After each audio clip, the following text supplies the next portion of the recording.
ಚಿತ್ರದುರ್ಗದ ಮುರುಘಾ ಮಠದ ಮುಂಭಾಗದ ಕೆರೆಯಲ್ಲಿ ಕಲುಷಿತ ನೀರಿನಿಂದಾಗಿ ಸಾವಿರಾರು ಮೀನುಗಳು ಸಾವನ್ನಪ್ಪಿರುವಂತಹ ಘಟನೆ ಮೇ 4 ಮಧ್ಯಾಹ್ನ 1 ಗಂಟೆಗೆ ಬೆಳಕಿಗೆ ಬಂದಿದೆ.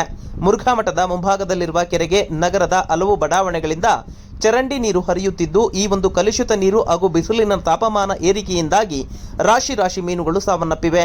ಅಲ್ಲದೆ ಸತ್ತ ಮೀನುಗಳ ದುರ್ವಾಸನೆಯಿಂದಾಗಿ ಹೆದ್ದಾರಿ ಪಕ್ಕದಲ್ಲಿ ಓಡಾಟ ನಡೆಸುವಂತಹ ವಾಹನ ಸವಾರರು ಕೂಡ ಮೂಗು ಮುಚ್ಚಿಕೊಂಡು ಹೋಗುವಂತಹ ಪರಿಸ್ಥಿತಿ ಇಲ್ಲಿ ನಿರ್ಮಾಣವಾಗಿದ್ದು, ಇದರಿಂದ ಆಕ್ರೋಶವನ್ನು ವ್ಯಕ್ತಪಡಿಸಿರುವಂತಹ ಆಟೋ ಚಾಲಕರು ಕೂಡಲೇ ಸತ್ತ ಮೀನುಗಳನ್ನು ಸ್ಥಳಾಂತರ ಮಾಡುವಂತೆಯೂ ಕೂಡ ಚಿತ್ರದುರ್ಗ ನಗರಸಭೆಯ ಅಧಿಕಾರಿಗಳನ್ನು ಒತ್ತಾಯಿಸಿದ್ದಾರೆ.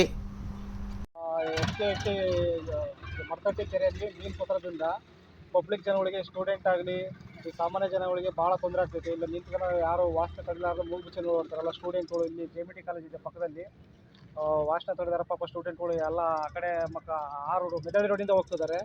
ಇಲ್ಲಿ ಯಾರು ಬರ್ತಿಲ್ಲ ಪಾಪ. ಭಾಳ ಭಾರಿ ವಾಸನೆ ಅಂದರೆ 3-4 ದಿವಸ ಭಾರಿ ವಾಸನೆ ಬರ್ತೈತೆ. ಇಲ್ಲಿ ತಕ್ಷಣವೇ ಇಲ್ಲಿ ನಮ್ಮ ಜಿಲ್ಲಾಧಿಕಾರಿಗಳು ಸಂಬಂಧಪಟ್ಟ ಇಲಾಖೆಗೆ ಅವರಿಗೆ ಕ್ರಮ ತಗೋಬೇಕಂತೇಳಿ ಕೇಳಿಕೊಡ್ತೀವಿ. ನಾವು ಒಬ್ಬ ಆಟೋ ಡ್ರೈವರ್ಗಳು ಇಲ್ಲಿ ನಿಲ್ಲಿಸ್ಕೊಂಡು ಜೀವನ ಮಾಡ್ತಾ ಇದ್ದೀವಿ.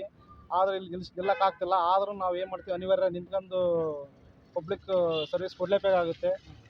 ಆದ್ದರಿಂದ ನಾವು ಮರ್ತಟ್ಟಿ ಕೆರೆಯಲ್ಲಿ ಮೀನು ಸತ್ತದಿಂದ ಪಬ್ಲಿಕ್ ಭಾರಿ ಪ್ರಾಬ್ಲಮ್ ಆಗುತ್ತೆ. ಸ್ಟೂಡೆಂಟು, ಸಾಮಾನ್ಯ ಜನ, ಗಾರೆ ಕೆಲಸ ಮಾಡೋರು ಎಲ್ಲರೂ ಮೂಗು ಮುಚ್ಚ ಓಡಾಡ್ತಿದ್ದಾರೆ. ಎಲ್ಲರಿಗೂ ಗೊತ್ತಾಗ್ತೈತೆ ಇಲ್ಲಿ ಸಾಮಾನ್ಯ ಜನಗಳು ಇಲ್ಲೇ ಬಿಡಪ್ಪ, ಟೌನ್ ಬಿಟ್ಟೇನು ಹೊರಗಿಲ್ಲ, ಎಲ್ಲ ಟೌನ್ ಒಳಗೆ ಇರೋದಂತ. ಮುರುಘೇಶ್ವರ ಮಠ ಇದೆ, ಎಲ್ಲ ಪ್ರವಾಸ ಮಂದಿರ್ಗೆ ಹೋಗ್ತಾರೆ. ಎಲ್ಲದೂ ಗೊತ್ತಾಗ್ತೈತೆ. ಏನು ಗೊತ್ತಾಗದಂಗೇನಿಲ್ಲ. ಸಂಬಂಧಪಟ್ಟ ಇಲಾಖೆಗಳು, ನಗರಸಭೆ, ನಮ್ಮ ಕ್ಷೇತ್ರದ ಶಾಸಕರಾಗಲಿ ಯಾರು ಗಮನ ಕೊಡ್ತಿಲ್ಲ, ಯಾರು ನೋಡ್ತಿಲ್ಲ. ಅವ್ರಿಗೆ ಅವ್ರು ಹೋಗ್ತಾರೆ, ಎಲ್ಲ ಗೊತ್ತಿರ್ತದೆ ಸಾಮಾನ್ಯ. ಅದು ಯಾರು ಸಂಬಂಧಪಟ್ಟ ಇಲಾಖೆ ಆಗಲಿ ಸುಮ್ಮನೆ ಗೊತ್ತಿತ್ತು ಸಾಮಾನ್ಯ ಜನ ಸುಮ್ಮನೆ ಆದರೆ ನಮ್ಮ ತಕ್ಷಣ ನಮ್ಮ ಜಿಲ್ಲಾಧಿಕಾರಿಗಳು ಕ್ರಮ ತಗೋಬೇಕಂತ ಕೇಳಿಕೊಡ್ತಿದ್ದೀವಿ ನಾವು. ನಮ್ಮ ಹೆಸರು ಮಂಜುನಾಥ್ ಅಂತ ಹೇಳಿ.